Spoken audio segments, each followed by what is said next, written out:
সাকিব খানের সঙ্গে আমার সব কাজের অভিজ্ঞতাই অনেক মধুর। যেটা প্রিন্সের একটি কথা আমি আগেও বলেছি, শুটিং হচ্ছিল রাস্তায়, কয়েক হাজার শিল্পী সেখানে উপস্থিত।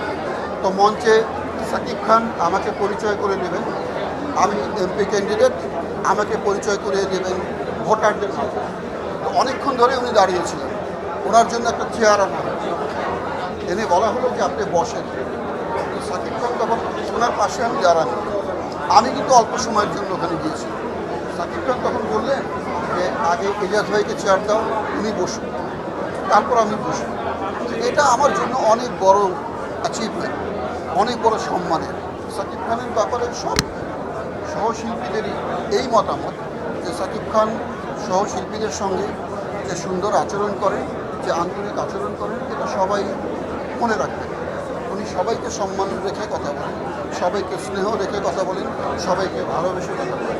আজকে প্লিজ দেখতে দর্শকরা যে কষ্টে পড়েছেন, যে ঝামেলায় পড়েছেন, যে হতাশায় পড়েছেন, অবশ্যই এই হতাশা কেটে যাবে এবং প্রিন্সের মতো একটা সুন্দর ছবি, দর্শকপ্রিয় ছবি অবশ্যই দর্শকদের কাছে অনেক অনেক অনেক প্রিয় হবে। এই কয়েকদিনের ব্যবধানে সেটাই প্রমাণিত হচ্ছে। দর্শক এখন উন্মুখ হয়ে আছেন কে কখন প্রিন্স ছবি দেখছেন।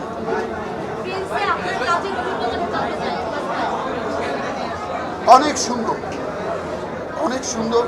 আমরা শ্রীলঙ্কায় কাজ করেছি, দেশের বাইরে কয়েক জায়গাতেই কাজ করেছি, সব জায়গায় কাজের অভিজ্ঞতা অনেক সুন্দর। কারণ আমাদের প্রডিউসার আমার ডান পাশে, আমার ডিরেক্টর বাম পাশে, তারা ছিলেন অত্যন্ত শিল্পী বান্ধব। এই বিষয়টা কিন্তু অত্যন্ত গুরুত্বপূর্ণ। একজন প্রডিউসার যদি শিল্পী বান্ধব না হন, একজন পরিচালক যদি শিল্পী বান্ধব না হন, তাহলে কিন্তু শিল্পীর জন্য এবং টোটাল টেকনিক্যাল ক্রুর জন্য কাজ করাটা সমস্যা হবে। আমরা কখনোই আমাদের কোনো শিল্পী, আমি নিশ্চিত আমাদের প্রডিউসারের কাজ নিয়ে, তার সহানুভূতি নিয়ে, তার আন্তরিকতা নিয়ে, আমাদের ডিরেক্টরের কাজ নিয়ে, কাজের মান নিয়ে, তার আন্তরিকতা নিয়ে আমি নিশ্চিত কোনো শিল্পী, কোনো কলাকুশলী কোনো অভিযোগ তুলতে পারবে না। এটা আমাদের বড় অ্যাচিভমেন্ট ছিল। একটা কাজে প্রিন্স ছবির শুরু থেকেই নানা ঝামেলা হচ্ছিল, ভিসা পাওয়া নিয়ে, লোকেশন নিয়ে অনেক সমস্যা হচ্ছিল, কিন্তু কখনো আমি এই দুইজন মানুষকে হতাশ হতে দেখিনি। তারা এখনও যেরকম হাসছেন, শুরু থেকে শেষ পর্যন্ত তারা হাসির মধ্যেই ছিলেন। এটা আমাদের টোটাল প্রিন্স টিমের একটা বড় অ্যাচিভমেন্ট। আপনারা সবাই দোয়া করবেন যেভাবে প্রিন্স শৃঙ্খল মুক্ত হলো। আমি শৃঙ্খলই বলবো, কিছু ঝামেলা ছিল, সেই ঝামেলাগুলিকে আমি বলবো শৃঙ্খল। আজকে প্রিন্স শৃঙ্খল মুক্ত।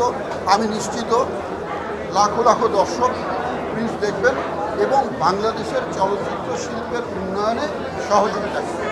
প্রিন্সের সফলতা মানে কি? আমি এটাকে শুধু প্রিন্সের সফলতা দেখি না, এই সফলতা বাংলাদেশের ফিল্ম ইন্ডাস্ট্রি, চলচ্চিত্র শিল্পের সফলতা।